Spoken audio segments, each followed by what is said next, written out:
Não vai mais para a classe das crianças? Então eu vou nomear você e o Rafinha meus assistentes particulares, tá bom?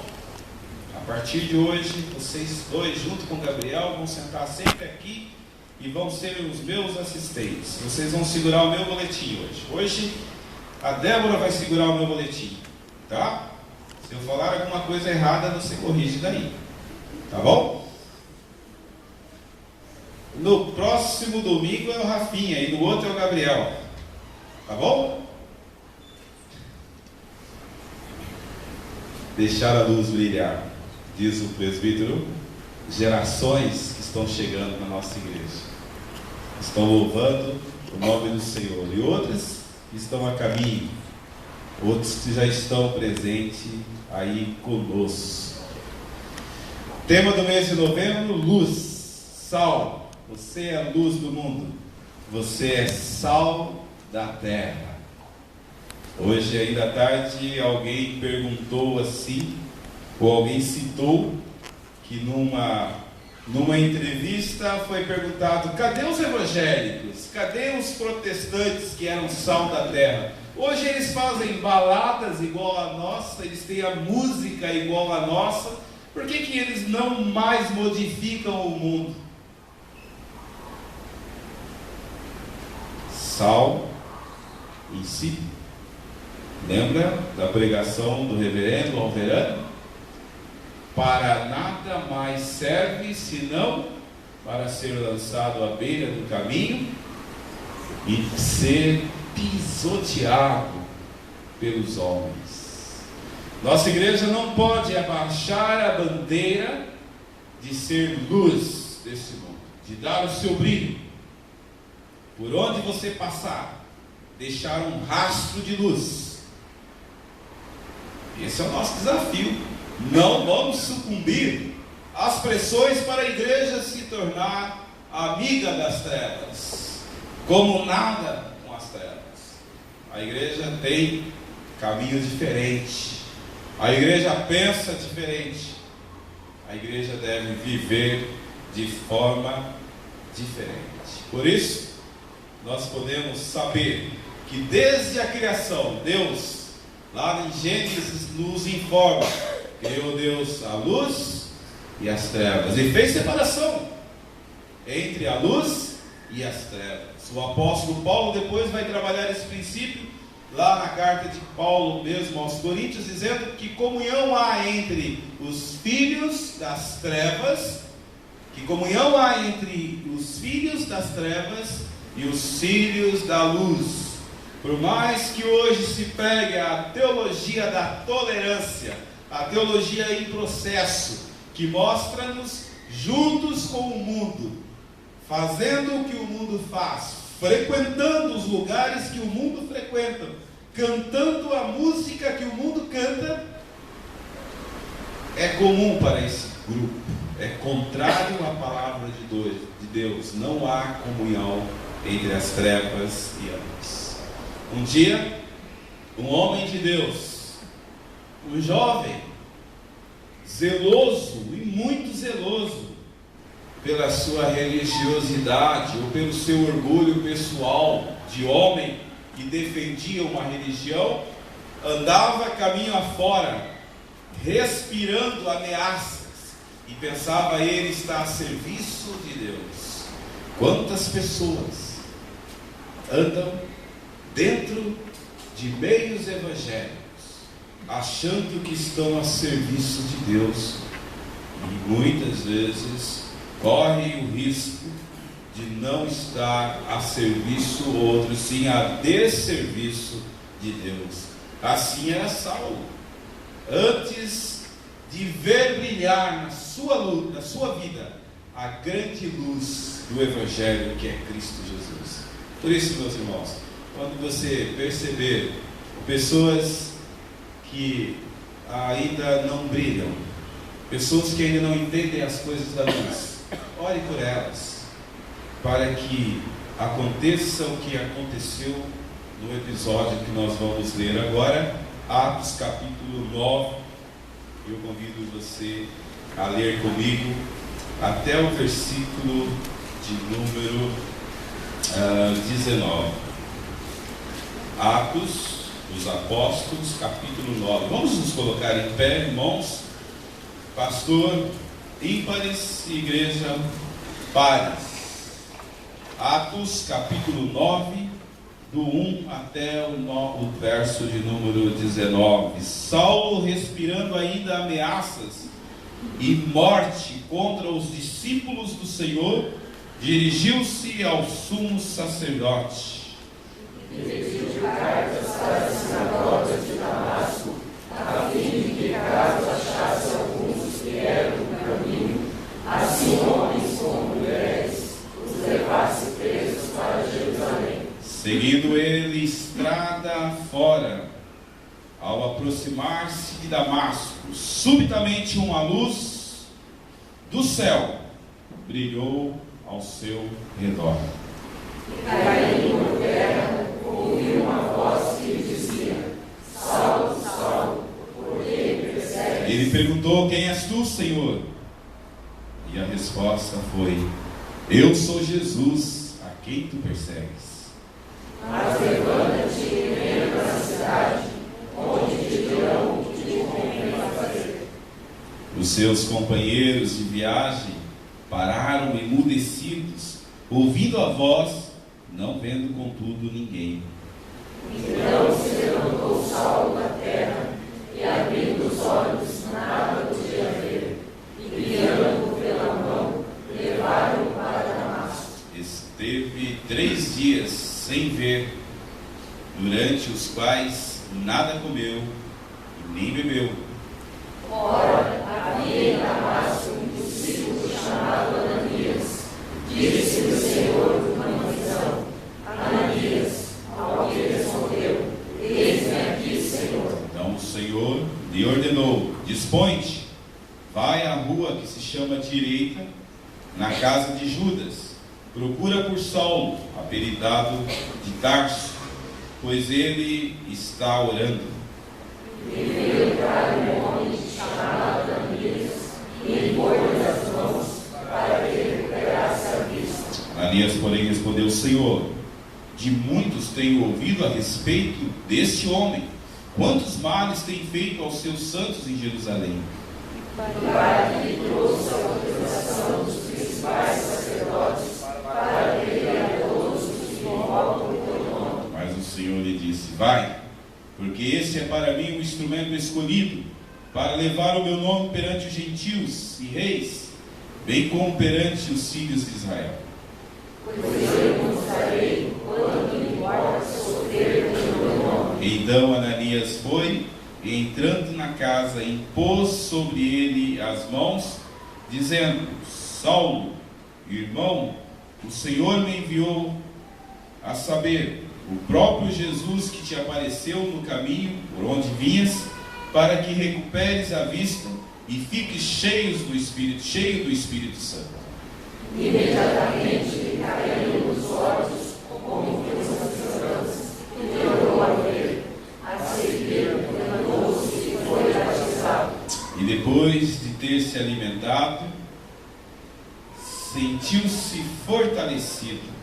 Então permaneceu em Damasco alguns dias com os discípulos. Deus de amor, tua palavra fala aos nossos corações numa das histórias de conversão mais radiante da tua palavra, que ao interpretarmos, encontremos aqui alguns ensinamentos que corroborem para o nosso crescimento espiritual, para manter acesa a luz do Evangelho que um dia brilhou também no caminho dos meus irmãos, ora presentes nesta casa. Em nome de Jesus, amém.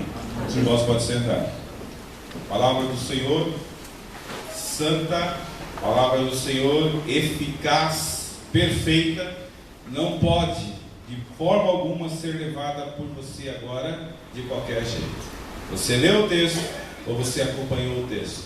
Estamos diante de um dos episódios de transformação que toda a Bíblia, em todos os momentos das epístolas, a Bíblia então a partir desse momento terá nas suas páginas o registro do resultado desta conversão na vida de um homem. Esse homem se chamava Saulo.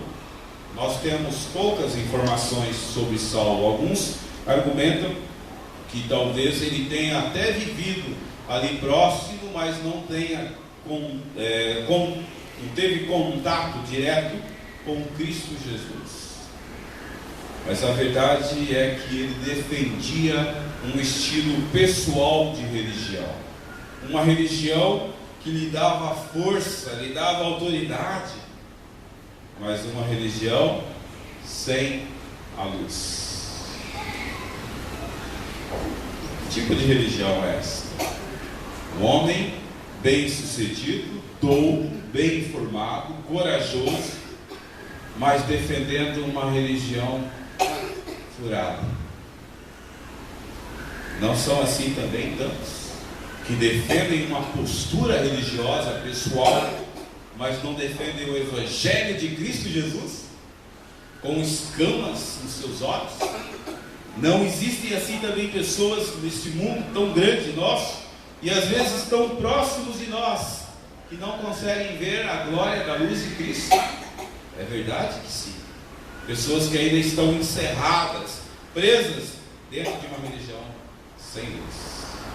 O que nós podemos aprender nesse texto? Estava eu refletindo nesse texto durante essa semana e vi muitas e muitas lições que esse livro, que esse episódio da vida de Saulo pode trazer para você e para mim. Primeiramente, é que esse homem precisou receber a luz do céu. Esse homem tinha a luz do farisaísmo.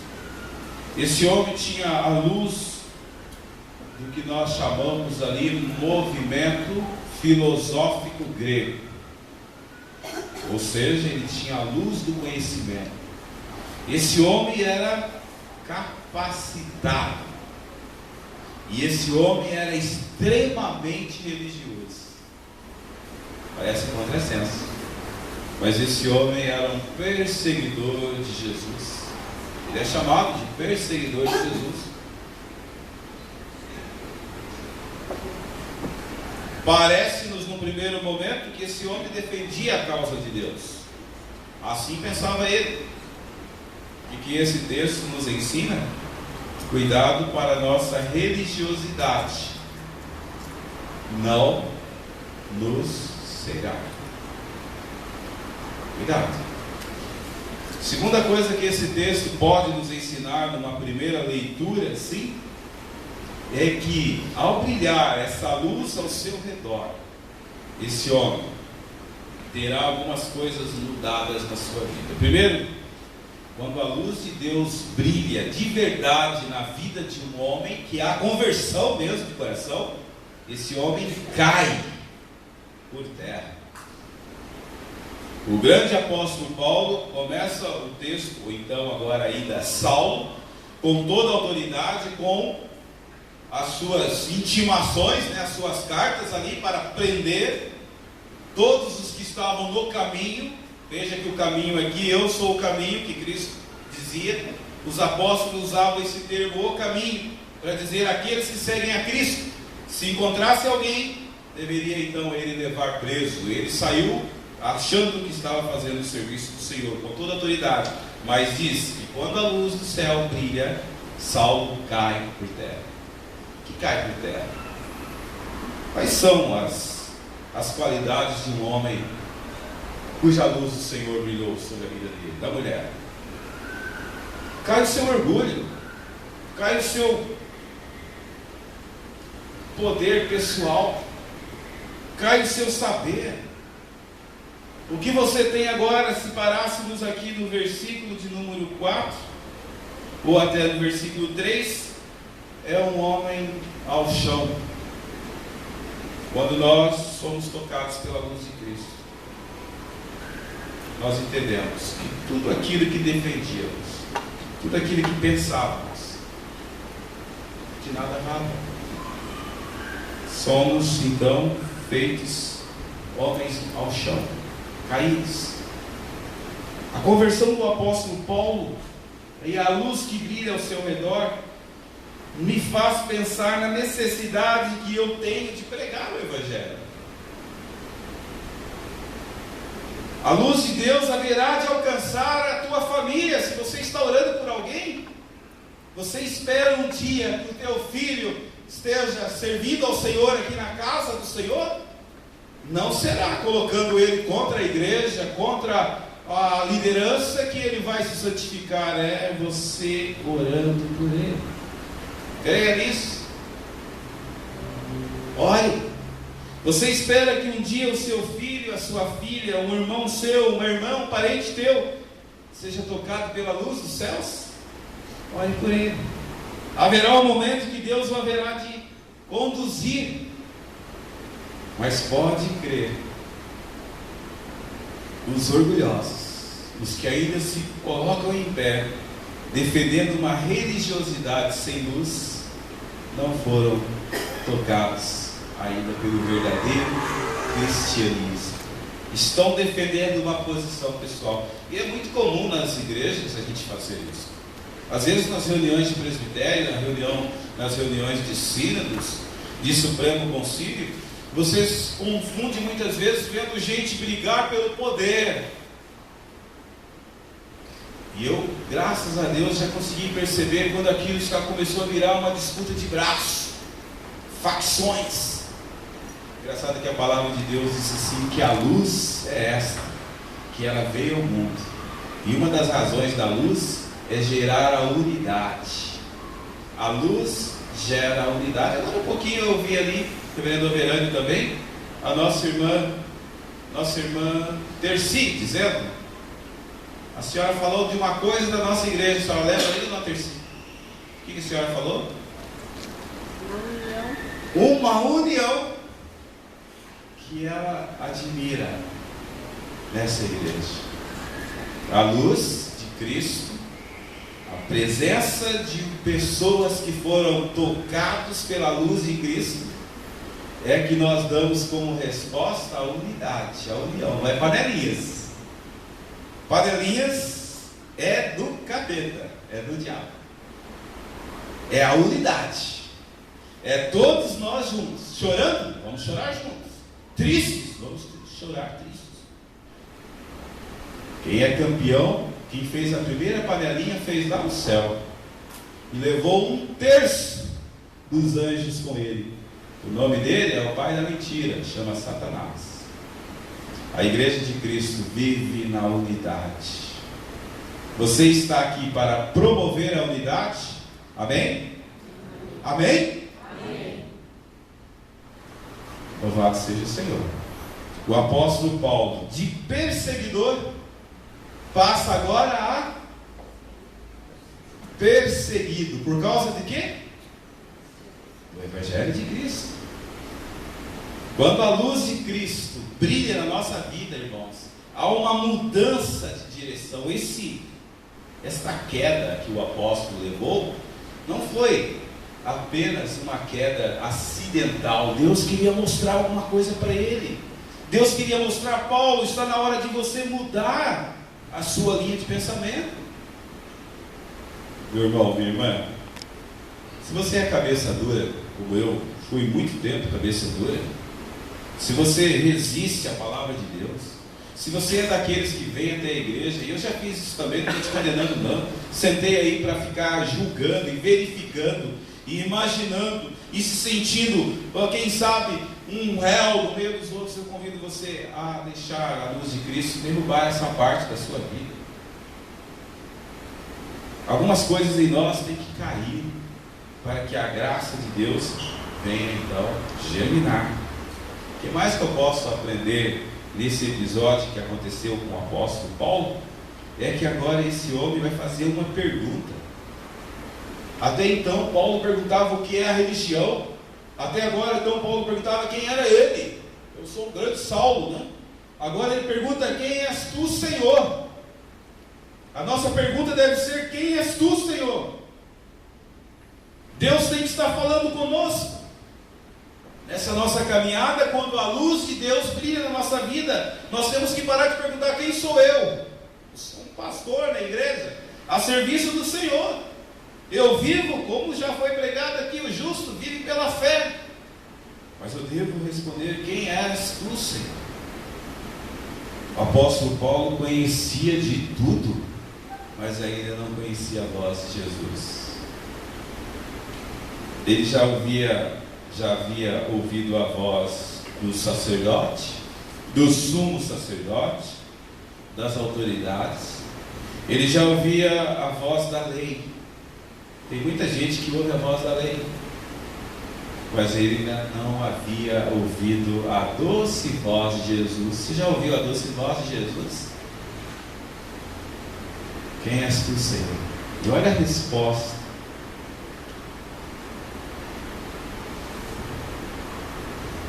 Eu sou Jesus, a quem tu persegues.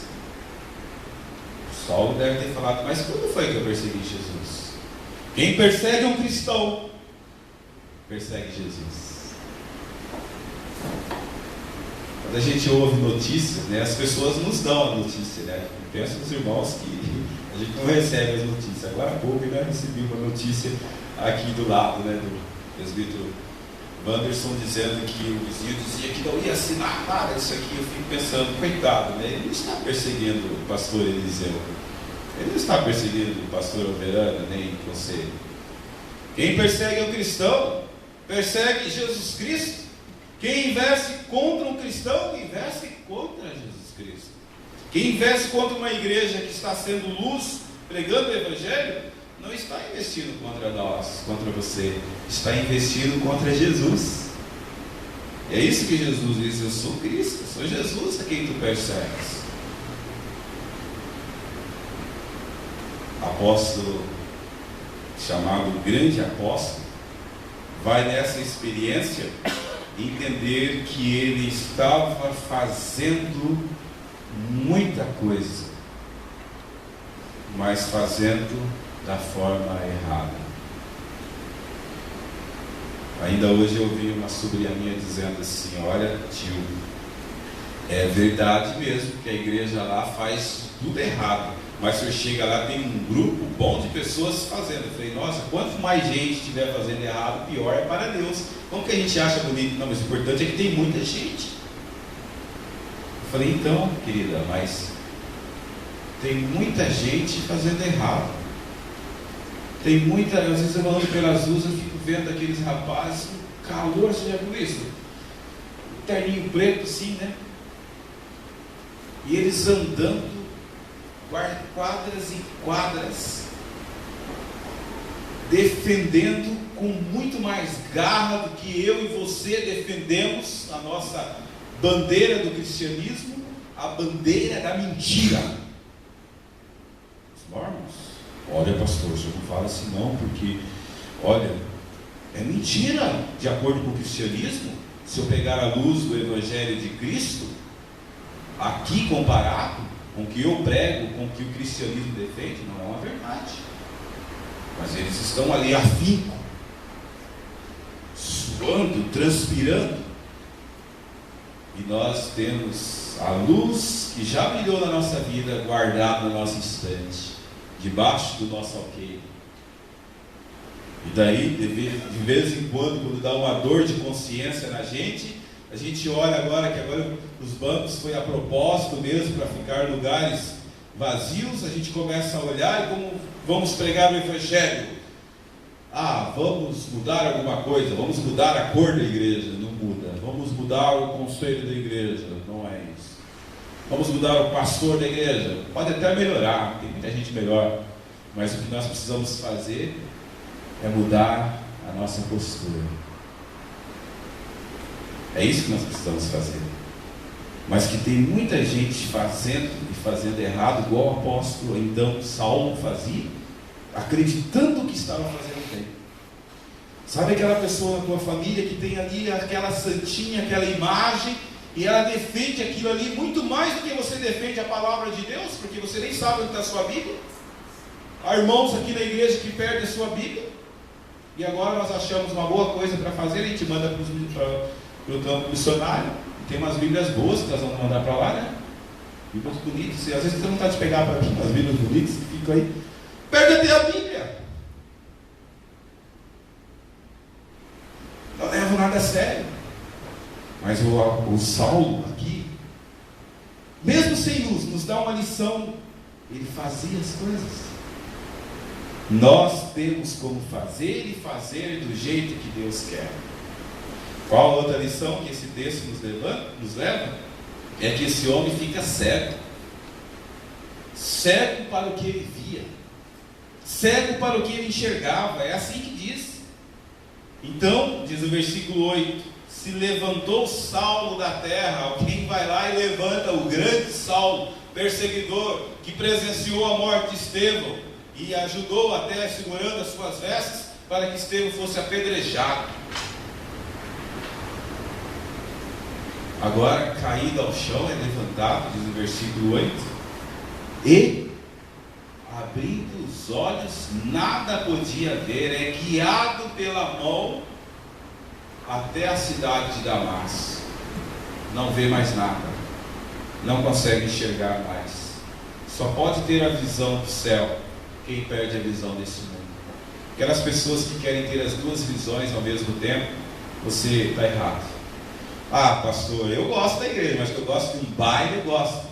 Em nome de Jesus, exorciza isso da sua vida. Ah, pastor, eu gosto de tomar Santa Ceia, mas que eu gosto de uma cerveja, eu também gosto. Em nome de Jesus. Ó, pastor, eu gosto da Santa Ceia, mas eu gosto de um whiskyzinho de vez em quando. Não tem problema não, né? Eu? Não, eu não tenho problema. Eu não bebo. Olha, pastor, eu gosto muito da igreja, mas eu faço uns negócios por aí meio suspeitos, viu?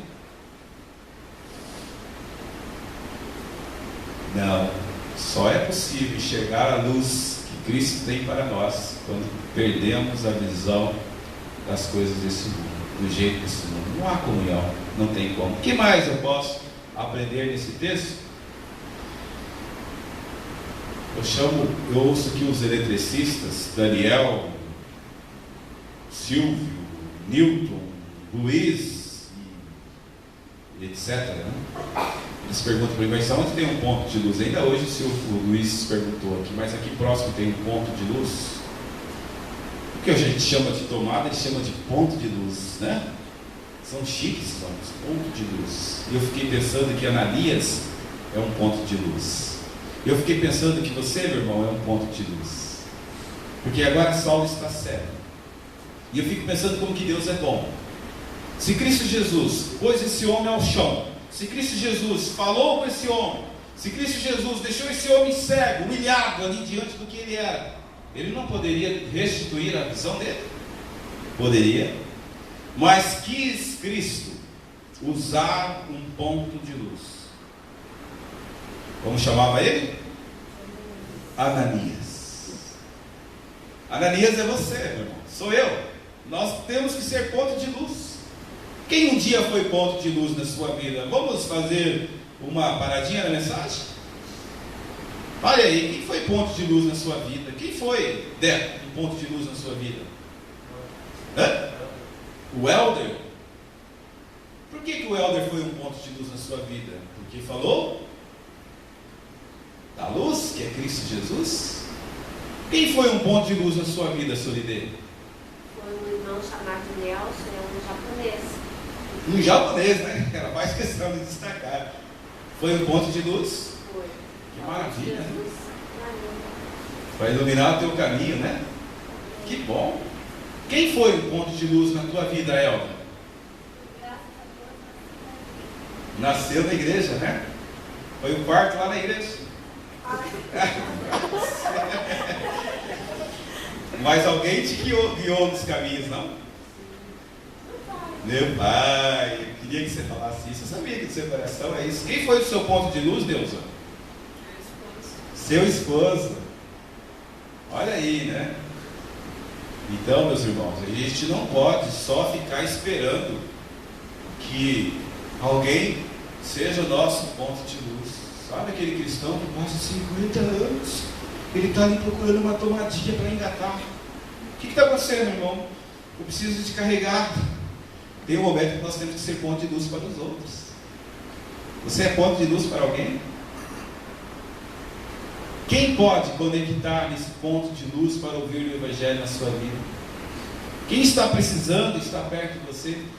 Ananias é procurado então pelo Espírito Santo de Deus, pela voz de Cristo Jesus, e ele tenta resistir como você e eu tentamos. Ele diz: olha, Senhor, ele quer questionar Jesus. Nós também às vezes fazemos isso. Ó, Senhor Jesus, eu acho que o Senhor está meio errado, né? O Senhor está equivocado. Esse homem é perseguidor dos cristãos. Ele tem cartas, inclusive, para prender os discípulos. Não é isso? Eu estou inventando alguma coisa aqui. Não. Observa que diz o texto: existia lá, né, em Damasco, um discípulo chamado Ananias. Disse-lhe o Senhor numa visão: Ananias. Ao que ele respondeu: eis-me aqui, Senhor. Mas depois o Senhor lhe ordenou: dispõe-te e vai até a rua chamada direita. E aí ele lá na casa de Judas e procura por Saulo. Quando Jesus falou Saulo, eu imagino que Ananias deu um pulo. Não, você está enganado. Esse aí é perseguidor do Evangelho.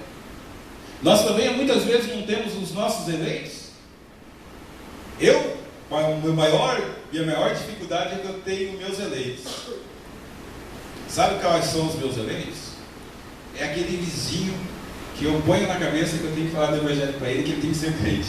Eu elejo como se fosse Deus. E aí, depois eu vou, falo, não dá certo, eu fico triste. Um dia desse eu estava ouvindo no rádio: pare de ficar pregando pela mesma pessoa. Tem cristão que vai um dia apresentar diante do Senhor e vai dizer: Senhor, eu preguei 80 anos pelo meu vizinho, mas ele não aceitou. Pare, vai falar para outro. Não eleja, eleição é por Deus. Pregue para todos.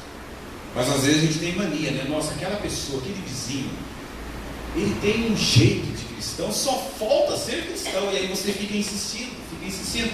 Parece que Ananias não viu em Saulo um eleito, segundo os seus olhos. Eu e você cometemos esse erro também. Você é um ponto de luz, meu irmão, onde você está? Quais são as desculpas que você tem apresentado que esse texto nos mostra? O tema é luz, uma grande luz veio sobre o apóstolo Paulo. Agora, devolver a luz da visão a esse homem. Quis Cristo usar um homem como eu e você. Cristo poderia levantar Saulo e fazer dele Paulo?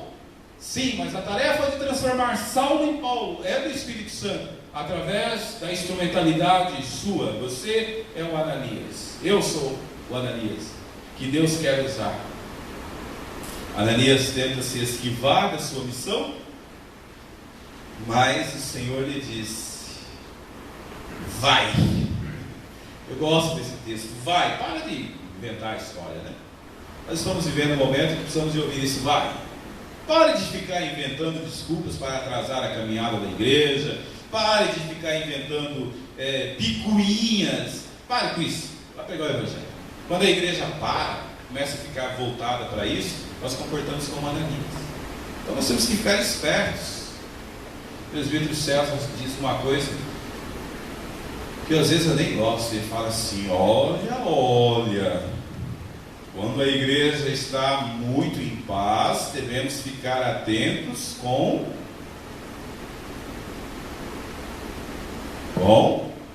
o inimigo. Aí eu falo, até comento, eu penso comigo, né? Vem presbítero César falando disso. Nós estamos em paz, vamos conduzir em paz. Mas tem sabedoria nas suas palavras. Agora, tem mais sabedoria se pensarmos: meu Deus, não deixa ser eu. O autor não deixa ser eu. O inimigo do Evangelho, para levantar a crise. Eu oro assim. Você deve orar também. Você deve pedir a Deus. Ananias poderia cruzar os braços, insistir e dizer: eu não vou, mas Cristo diz: vai. Se Deus tocou no teu coração que tem alguém, e esse alguém não foi um eleito seu, mas Deus trabalhando na sua vida, se essa mensagem está tocando no seu coração, que há alguém que precisa de ouvir de você, ouça o que vem a seguir. Este é para mim um instrumento escolhido para levar o meu nome perante reis, gentios e Israel. Ananias, eu não vou mais ouvir sobre nada sobre ele, mas Saulo sim, vai ser o grande apóstolo Paulo. Quem sabe, meu irmão, minha irmã, aquele vizinho teu que parece perseguidor,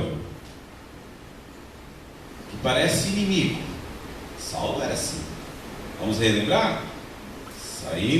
Saulo respirando ainda ameaças e morte contra os discípulos do Senhor, dirigiu-se ao sumo sacerdote protegido, mas agora esse homem vai ser o grande apóstolo da graça, vai pregar o evangelho a tanta gente. Quem sabe aquele teu vizinho, aquele teu amigo é um grande instrumento nas mãos de Deus e você é só o Ananias que vai ali dar o start, cumprir a ordem do Senhor. Parece que você vai fazer tão pouquinho, que me parece que a missão de Ananias era tão simples, mas era tão cheia de significado, porque ele vai até lá a rua direita, vai colocar a sua mão, olha lá no versículo 17. Então Ananias foi entrando na casa e pôs sobre ele a mão, dizendo: Saulo, meu irmão, o Senhor me enviou. Não é você que pôs na cabeça, não foi Ananias que teve uma ideia, pelo contrário, ele nem queria fazer isso, mas ele chega até lá e diz: esse mesmo Jesus que te apareceu no caminho de Damasco me mandou vir aqui, e para que você então tenha a sua visão restituída e fique cheio do Espírito Santo de Deus. Para os homens que estão ao seu lado recuperar a visão, quis Deus usar você como instrumento. Eu também pergunto, por que eu? E eu também me pergunto, até que ponto? O que eu nessa caminhada estou fazendo no reino de Deus? Sou um ponto de luz? Sou um ponto que podem conectar e dizer ali, tem alguém que pode fazer a visão ser devolvida? Ora, meus irmãos, é para pensarmos sobre isso. É para, no mínimo, irmos para casa imaginando quem é que está precisando. Quais são os Saulos que estão nesse mundo, bem próximo de mim, quem sabe, não a rua direita, mas a minha direita, que ainda não está enxergando, e que Deus quer que eu seja o Ananias na vida dele? Você já parou para pensar nisso? E aí você se coloca como um ponto de luz na vida dessa pessoa. Como termina essa história? Imediatamente lhe caíram dos olhos como que umas escamas. O desafio do conselho da igreja, o desafio da Dani com as crianças aqui, o desafio do grupo de louvor, do coral, dos professores de escola dominical, dos líderes, dos diáconos, dos presbíteros, é fazer as escamas cair, a pessoa enxergar a glória do Evangelho. Nós não podemos enxergar apenas aquilo que nós queremos enxergar. Nós temos que enxergar a glória do Evangelho de Cristo. O desafio seu, meu irmão, minha irmã, que está ouvindo essa mensagem, é pensar quem é na minha família que não está enxergando nada. Quem é o Saulo que eu preciso falar? Para que então possa acontecer o milagre do brilho da luz do Senhor naquela vida. É missão nossa. Poderia Cristo fazer isso tudo? Claro que poderia. Os anjos queriam fazer essa missão? Claro, é muito nobre. Porque não tem coisa melhor do que você olhar e dizer: essas pessoas estão servindo a Deus para a glória do Senhor, mas quis Deus que eu fosse um Ananias nesse processo. Eu nem apareço na história, mas lá está um grande servo de Deus, um homem, uma mulher missionária. Quem sabe quando as professoras investem nas crianças aqui, igual a Débora, né, igual o Rafinha, hoje pode parecer para vocês tão distante isso. Quem sabe um dia, é bem provável que talvez muitos de nós nem estejamos mais aqui, nós ficaremos sabendo, e o Rafael pregando naquele púlpito, né? O Rafael, pastor ali, não é tesoureiro da igreja, ele é o pastor da igreja. Quem sabe o Gabriel, presidente da UMP nacional. Quem sabe a Débora, sendo uma grande missionária como é a tia Mônia, vem de uma família que são servos de Deus. Quem sabe aquela pessoa que amanhã você vai falar apenas para ele assim: olha, Jesus, que salvou a mim, ama você, e Ele é a solução para a sua vida, e só Ele pode dar jeito em você. Você quer reconhecê-lo como Senhor da sua vida? Só isso. E quem sabe um dia essa pessoa será um grande pregador. Não é uma honra isso? Claro que é. Por isso os anjos queriam fazer. Porque é um peso para nós. Porque é um peso para muitos evangélicos. Porque ainda não caíram as escamas. Porque ainda não entendemos a glória de Deus. Porque ainda resistimos à nossa missão. Ficamos como Ananias ali. Mas será que ele não é um perseguidor? Será que Deus não está errado? Será que Cristo não está errado? O texto diz que ele, ao cair as escamas, tornou a ver, levantou-se e foi batizado. Veja a nossa igreja, meus irmãos, eu não sei que só eu estou vendo isso. Acredito que não. Acredito que muitas pessoas têm chegado a Cristo Jesus através dos terminais de energia que temos aqui. Muitas pessoas, tem gente aqui dentro que são pontos de luz que você foi ajudado por Ele. Eu vejo na nossa igreja um grande desafio. Eu vejo na nossa igreja o trabalho que tem sido feito. Eu reconheço o trabalho de presbíteros aqui na igreja. Reconheço o trabalho de presbíteros que já fizeram por essa igreja. Reconheço presbíteros diáconos que hoje estão, que ontem estiveram, professores, professoras. E vejo, nós estamos caminhando para levar luz. Não somos a Copel, mas nós temos a luz que ilumina não só aos olhos, mas que ilumina a alma do homem. Não se furte a essa missão. É um privilégio para você dizer: eu sou um ponto de luz. Se alguém estiver precisando de luz, pode se aproximar de mim. Eu não sou a luz, mas sou um ponto de luz que aponta para a luz maior que é Cristo Jesus. Eu sou luz, mas que reflito a luz de Cristo Jesus. Eu estou conectado. Pode usar. Eu sou instrumento de Deus. Eu tenho energia para transmitir. Eu tenho alegria na minha vida. As pessoas podem olhar para mim. Ainda hoje nós ouvimos também de um pastor que alguém disse: o irmão fulano de tal falou do evangelho aqui no bairro e trouxe milhares de pessoas para Jesus. Aqui no bairro? Por que não tem ninguém na igreja? Esses milhares? Porque a igreja não está preparada para receber essas pessoas. Falácia. Isso é falácia. É que às vezes nós trazemos as pessoas para as nossas ideias, para a nossa religiosidade, para o nosso conceito de religião. Temos que parar com isso. Nós temos que trazer as pessoas para a igreja, não para ver o coral celebrar e cantar. Nós temos que falar: é Jesus quem está lá. É Jesus. Nós temos que convidar as pessoas que estão por aí, não para ouvir o pastor, mas para ouvir a mensagem de Cristo Jesus. Isso é ser ponto de luz. Como está a sua vida, meu irmão, minha irmã? Nesse sentido. Deus de amor, ao término desta reflexão, nós nos colocamos nas tuas mãos, agradecidos pela vida, Senhor, de Saulo, que transformou-se pelo teu Espírito em Paulo, mas pela instrumentalidade daquele nome quase que desaparecido na Bíblia, Ananias, que morava lá em Damasco e que teve a grande missão na sua vida de ajudar o apóstolo, o grande apóstolo, a recuperar a sua visão. Instrumento nas mãos do Senhor.